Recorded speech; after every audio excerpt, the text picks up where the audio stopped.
কোথায় এই যে কয়দিন আগে আমরা গেছিলাম পদব্রতে প্রায় 20-22 কিলো।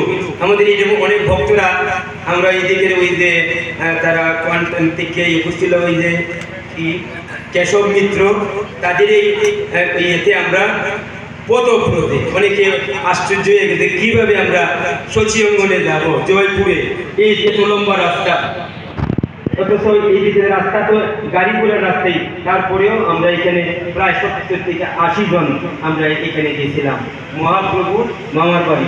যেন তেন কথা না, এই যে এই কলির যুগে শ্রীমন মহাপ্রভু, ওই মহাপ্রভুর যে অবতার, এই অবতারই মামার বাড়ি। আমরা কত ভাগ্যবান, আমরা কি চিন্তা করতে পারি, ভাবতে পারি? হয়তো আমাদের এখনো অনেকের যাওয়া হয়নি, কারণ বাড়ির কাছে তো একটি কথা আছে, বাড়ির গরু নাকি গাটার ঘাস খায় না। আমরা অনেকেই এইরকম দুর্ভাগা, এই নীলম্বর বাবুর বাড়িতে আমরা যাইতে পারি নাই, নীলম্বর চক্রবর্তীর বাড়িতে যাইতে পারি নাই, মাত্র একটু রাস্তা।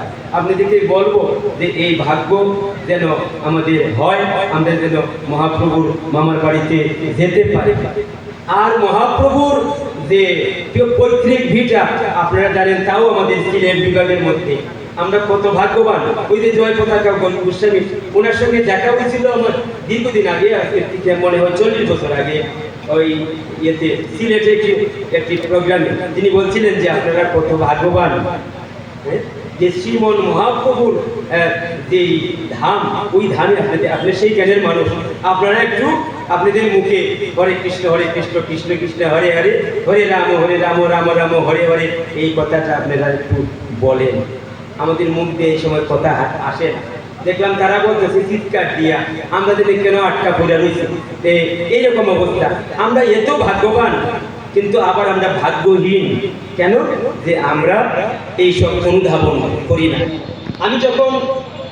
আমি প্রথমত মহাপ্রভুর বাড়িতে গেছিলাম 88, তখন এই যে মহাপ্রভুর বংশধর উনি মিলন মিশ্র, ওনার পূর্ণ নামটা এখন মনে পড়ছে না। এই উনি যখন ওনার তখন বয়স করে 40-45 বছর হবে, ওই সময় আমি গেছি এবং উনি আমাদের দেখাইছেন কোন কোন জায়গা। দুইটা ঠাকুর মার টিলা একটা ছিল, এখানে ওই টিলাতে এই তখন ভাঙ্গা ঘর দরজা ছিল। তো এরপরে দেখা গেল তিনি বললেন যে ওই ঘরটাতেই, এই ঘরটাতেই ওনার ঠাকুরমা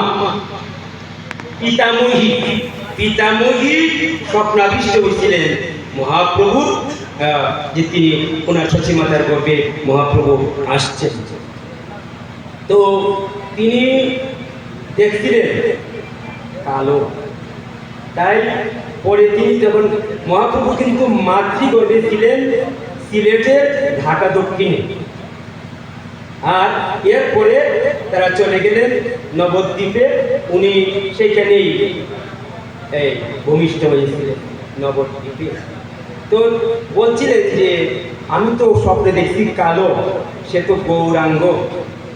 তখন ঠাকুরমাকে শঙ্খচক্র গদাপদ্ম এই রূপ দেখাইছিলেন। তো এই যে দেখেন, মানব জীবনে যদি আমরা প্রীতি অর্জন করতে পারি, এই ভগবান আমাদের কুলে, আমাদের আঙ্গিনায় চলে আসতে পারেন। তাহলে এটা কি এমনি হইছে? মা যশোদা, পরের পুত্রে পুত্রবতী, যশোদা ভাগ্যবতী। এই যে ভাগ্যবতী, তিনি কি এই উপজ্ঞানগুলি যদি এখন ধরি, কোনো কিছু শেষ করতে পারবো না। তো এখানেও একটাই যে পূর্বজন্মে তারা দ্রোণ এবং ধরা ছিল। দ্রোণ নন্দরাজ আর ধরা নন্দরানী। আপনারা এই কাহিনী জানেন, আমি একটু ছোট্ট করে শুরু করতে চাই যে আমরা যদি সবসময়, আমার মায়েদের কথা বলবো, যে মায়েরা আপনারা যদি সবসময় ভগবতমুখী থাকেন, আমাদের যারা বয়স হয়ে গেছে তাদের কথা আমি সেইভাবে বলছি না, কারণ শ্রীমৎ ভগবদ গীতায় আছে দেহে কৌমারং যৌবনং জরা তথা দেহান্তর প্রাপ্তির ধীরের ক্ষেত্রে নাময়তি। প্রত্যেকটা দেহদারীর তিন অবস্থা। কয় অবস্থা? তিন অবস্থা। তিন অবস্থাটা কি? বাল্য, যৌবন এবং জরা। দেখেন এখানে এই তিন রকমের আছেন। ছোট্ট ছোট্ট মুনিরা আজকে খুব কমই আছে। আমার মায়েরা আছেন, আর আমার দাদা ভাই যারা আছেন, দিদি দাদারা আছেন, তারা তো বুঝতেই পারেন তারা এখন জরাগ্রস্ত হইছেন। তথা দেহান্তর প্রাপ্তি ধীরের ক্ষেত্রে নাময়তি। ঠিক সেইভাবে